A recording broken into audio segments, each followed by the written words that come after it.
When bereavement strikes, it sends a shockwave through our entire world.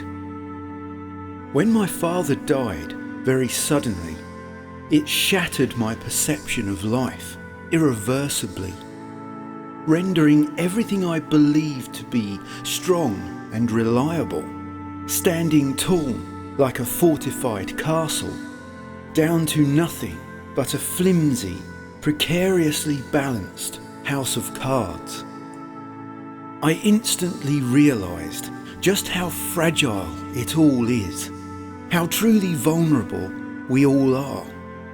Not just myself, but also those that I hold close to my heart.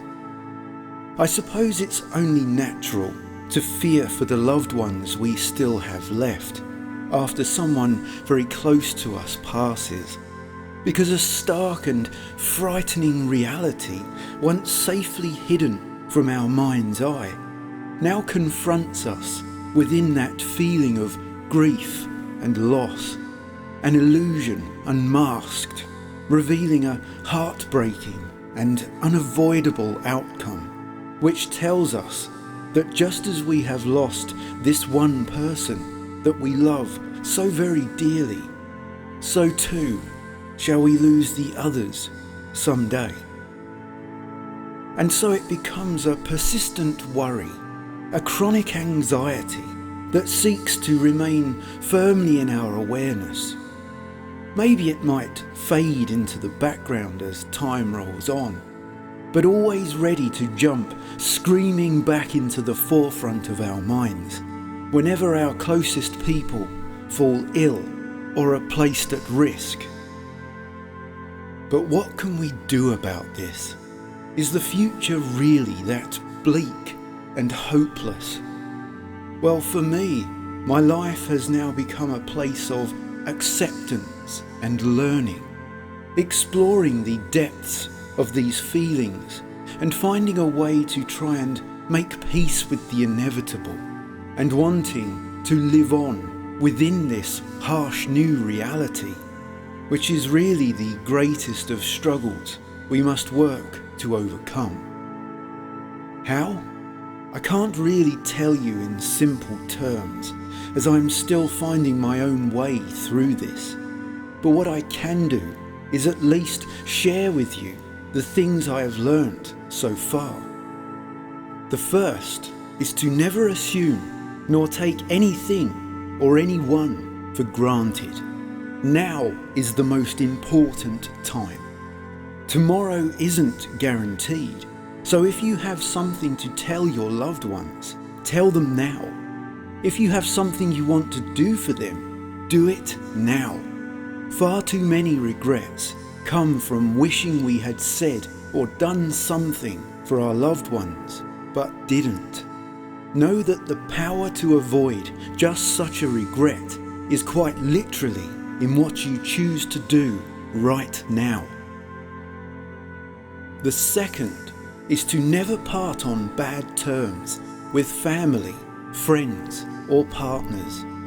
Even if you have already said or done something unkind out of a moment of anger or hurt, don't just leave it. Even the closest people have arguments and disagreements. So once you calm down, always choose to return to one another while focusing on what you both mean to each other, the love and the care that unites you. Because trust me when I tell you that all of those little arguments won't mean a single thing in the end, discarded with ease in place of the many good memories you have together. Don't let a few trivial conflicts overpower the many vital opportunities you have to build joy. Thirdly, do for the people you have as you wish you had done for those you have lost. Know that everything in this life is a lesson. Everything. Out of tragedy can come hope and prosperity, meaning the regrets we carry following the passing of a loved one are also something to learn from. So think of the regrets you have and how it was that they came to be. For while sadly we are unable to make things right with those no longer with us, we still have time to make things right with those who are. There is a very real but also time-sensitive chance to avoid making the same mistakes again. Don't waste it. Finally, be mindful of the future, but do not be afraid of it. I know it's easy to say that, not so easy for us to do. Even I still wrestle with a sizable fear and stress because of what lies ahead. But I also know and understand that if we live in fear and anger, we cannot live in love and happiness. That if we are constantly fretting about how short the moment is, we will be unable to fully experience that moment, and so be unable to create happy times with our loved ones, leaving us with no good memories to take with us into the future. So how do we live in the moment? By training our focus on being present with our loved ones without restraint, embracing the entirety of the warmth and the familiarity and the love we feel with them without letting our perception shift too far into the worry. Of course, we are only human, and so it's hard not to be drawn in by the anxiety.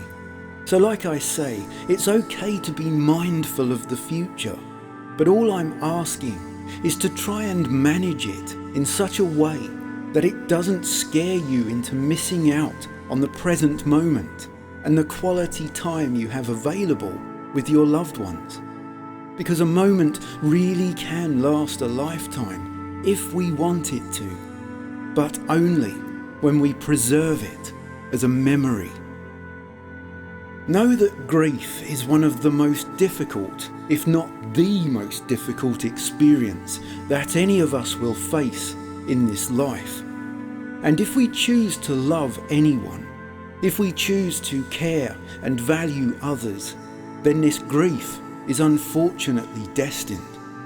So we must make it a price worth paying. For I think of the life I had with my father, and how empty my world now feels since he's been gone, where I can see that if it weren't for this wealth of happy memories preserving the energy of his soul within me, then it would be as if he had never existed at all.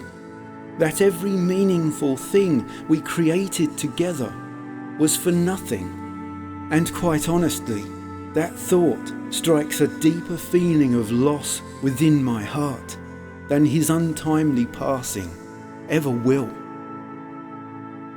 And so, as I look ahead at those I love here today, even while knowing that I will have to say goodbye to them one day, I choose never to hold back, to open up my heart and fully invest myself in them and in this present moment.